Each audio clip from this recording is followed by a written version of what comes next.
안녕하세요. 반갑습니다. 이밀성 목사입니다.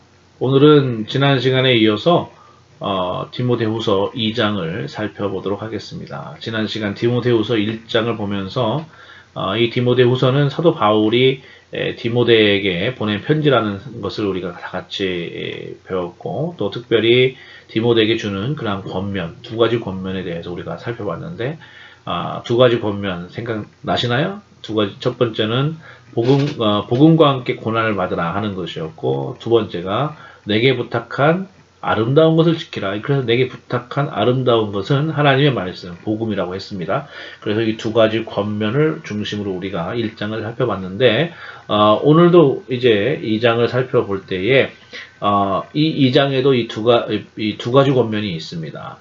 그래서 이 두 가지 권면을 중심으로 생각해 보겠는데요. 2장 1절과 2절에 두 가지 권면이 있어요.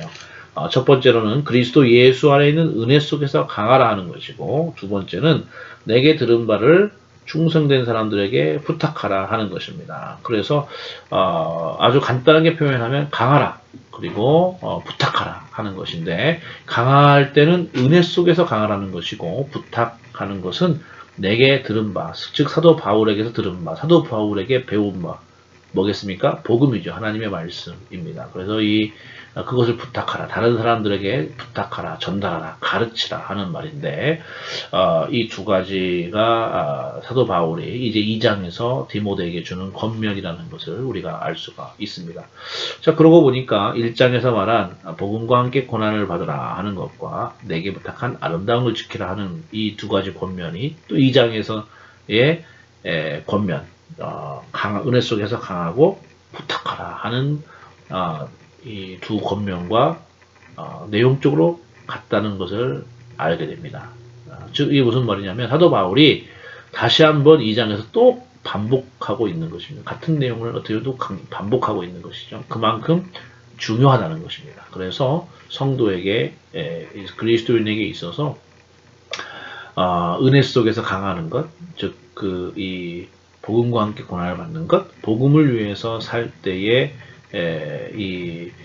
당하는 어려움, 그러한 고난에 대해서 생각하고 이기는 것이 참 중요하고, 즉 스스로 강해지는 것, 영적으로 강해지는 것이 참으로 중요하고요. 그 사명을 감당하기 위해서. 두 번째로는 실제로 우리가 받은 그 복음, 영생, 이것을 전달하고 가르치고 증거하는 것이 우리의 이제 성도의 또 하나 핵심적인 사명이라 하는 것을 분명히 알 수가 있습니다.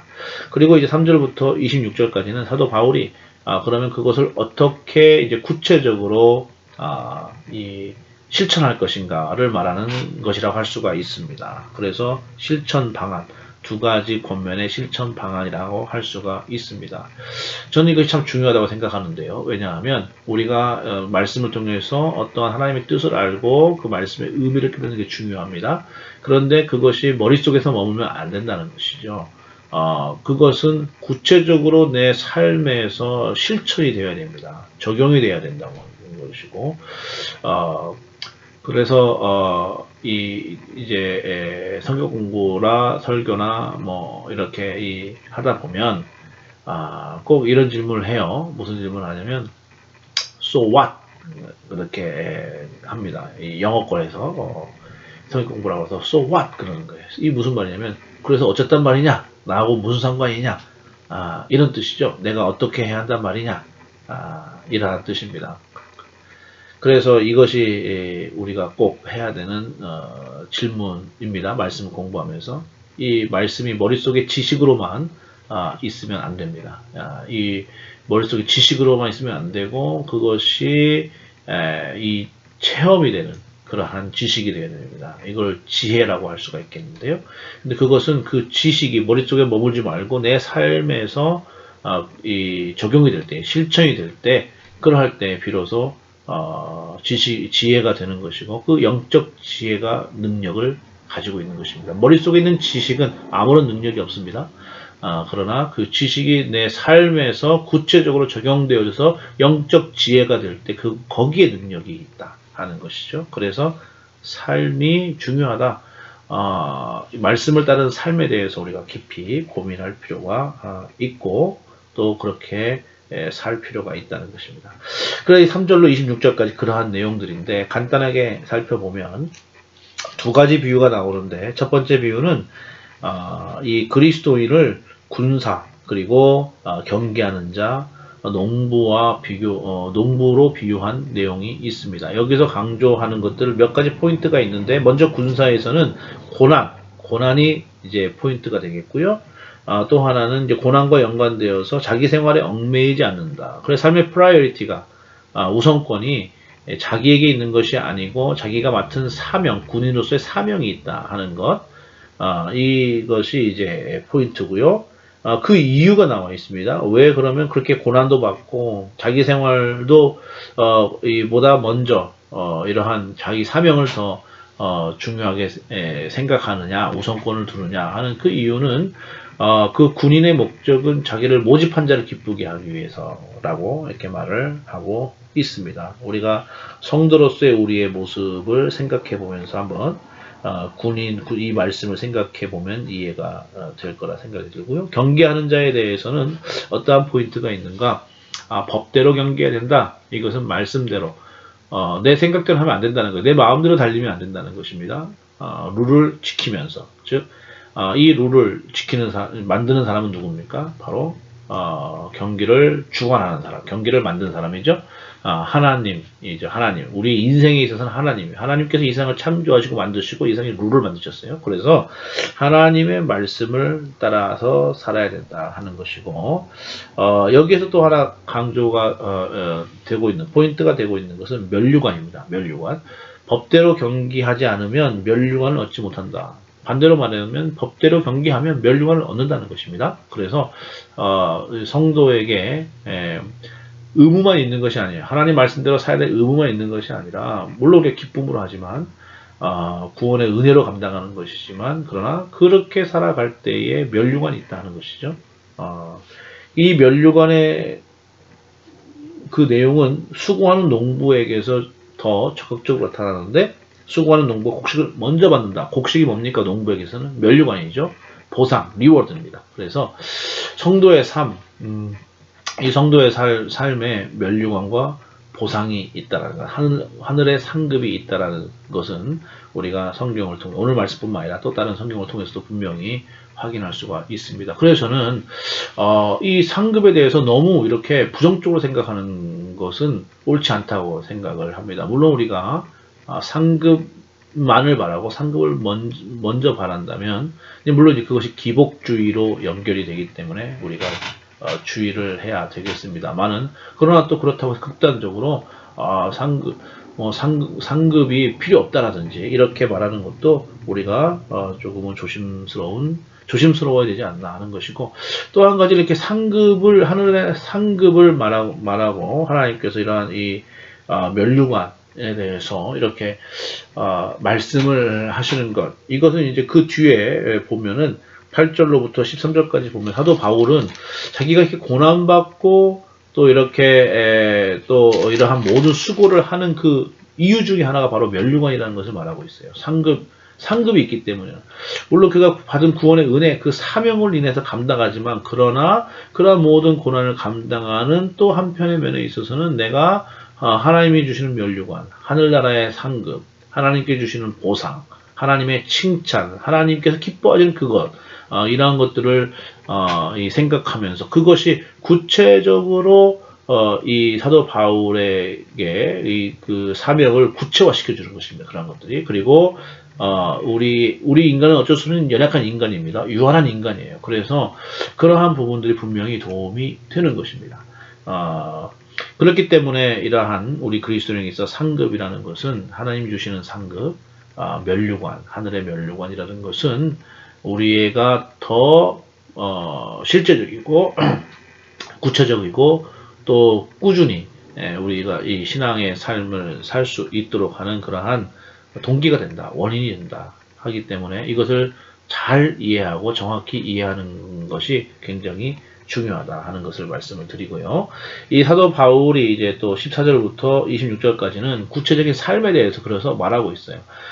이 이 하나님의 그 말씀을 들고 참 그 은혜 속에서 강하고 또 그 복음을 증거하고 전달하는 삶을 사는 그러한 성도에 대해서 말할 때에 굉장히 구체적인 말을 하고 있는데 한두 가지만 이야기를 가장 중요한 것만 한번 살펴보겠습니다.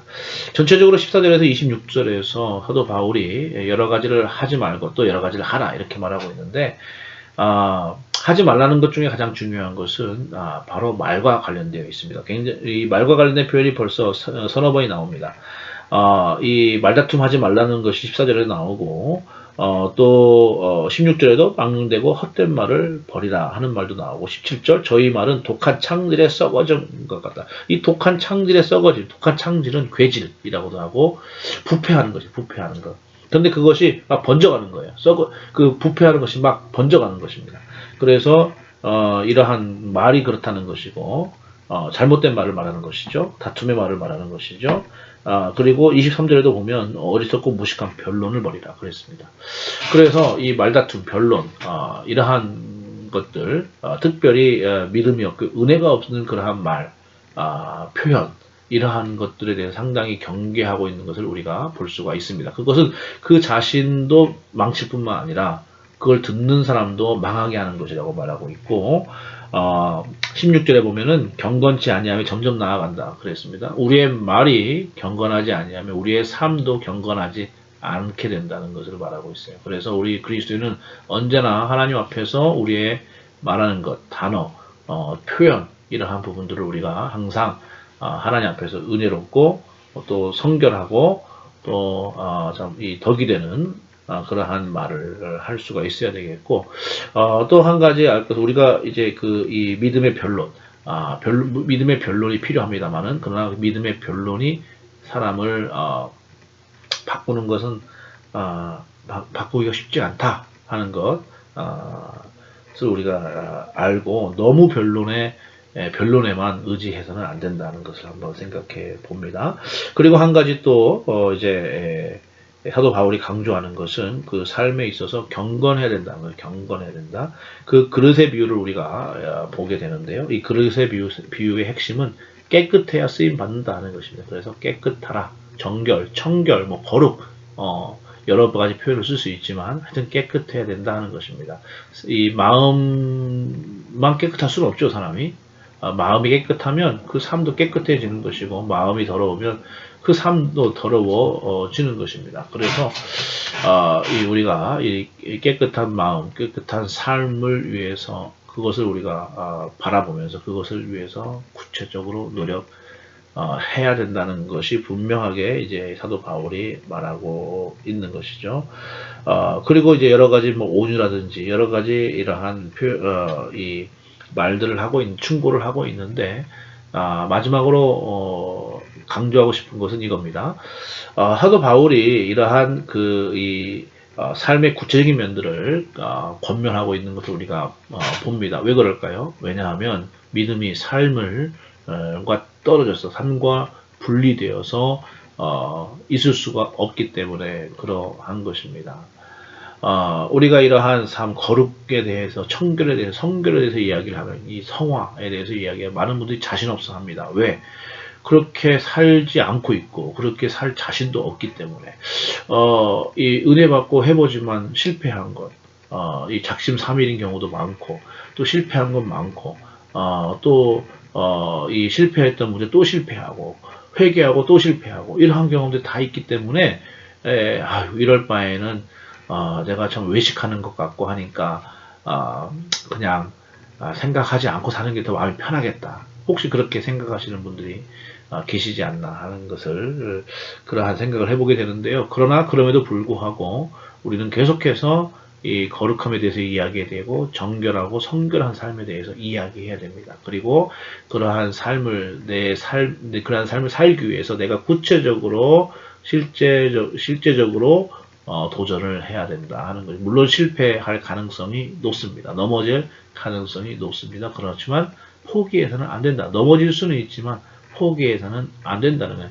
만약에 그렇기 때문에 계속해서 성경에서 권면하고 있는 것이죠. 이것이 만약에 한 번에 되는 것이라면 이 구원받고 영생 이 새롭게 태어났을 때 중생했을 때 새롭게 태어났을 때 이러한 것이 완성되는 것이라면 왜 이렇게 성경에 구체적으로 그리고 실제적으로 반복적으로 권면을 하고 있겠습니까?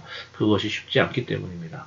그러나 또한 필요한 것이기 때문에 말하고 있다는 것이죠. 그래서 사랑하는 성도 여러분, 우리가 말씀을 듣고 깨닫는 대로 우리의 삶에서 도전해야 됩니다.